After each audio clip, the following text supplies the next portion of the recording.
to teach a blind or visually impaired student. As a teacher, your main priority is ensuring that all of your students have an equal opportunity to access learning materials and succeed in your course. To teach visually impaired or blind students, you should modify your teaching strategy, allow for the use of visual aids and assistive technology, and create a safe learning environment. 1. Explain any visuals. When you are teaching a visually impaired or blind student, it is important to clearly explain all visual materials. For example, if you are showing a picture to illustrate a point, you should describe the image. You could say something like, "I have put a picture of Queen Elizabeth I on the board to illustrate the way she was depicted. She is wearing a large gown with a lot of detailed embroidery. This demonstrates her wealth and power." You should also get in the habit of dictating what you are writing on the chalkboard or whiteboard. This way, students who are unable to see the board can still follow along with the material and take notes. 2. Always give oral instructions. Do not provide your students with a handout that contains assignment instructions.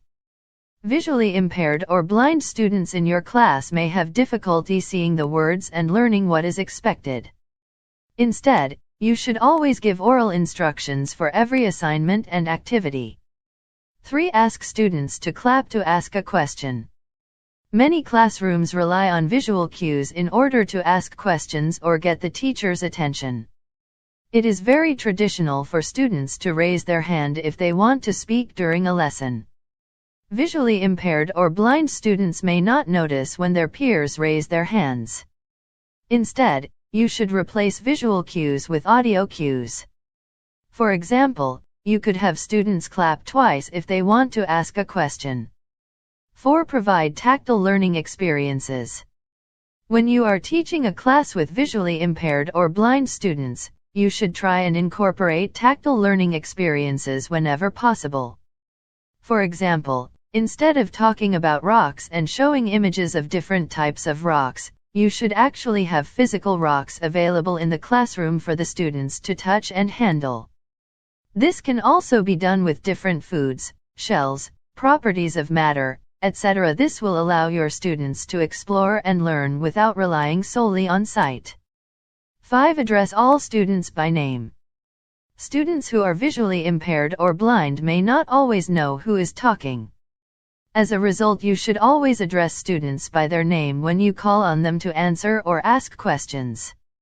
This way, the student who is visually impaired can learn to identify their peers based on the sound of their voice. 6. Give visually impaired or blind students additional time to complete work. In some instances, visually impaired or blind students may need extra time to complete their assignments and tests.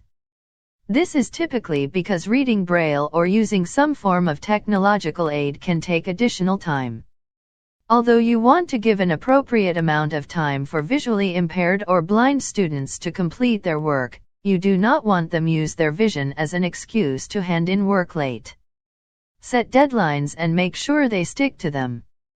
7. Treat all of your students equally. Even though you will need to make certain modifications to your teaching style and classroom structure in order to accommodate students with visual impairments, you should still hold these students to the same standard as the rest of their peers.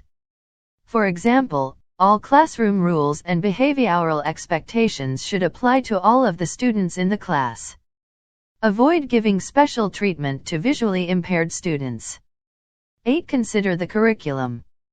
When you are teaching visually impaired or blind students, you may need to modify the curriculum and the way you teach the curriculum in order to meet the students' needs. For example, when teaching art, you will want to rely more on tactile experiences. Try sculpting and working with clay, instead of drawing or coloring.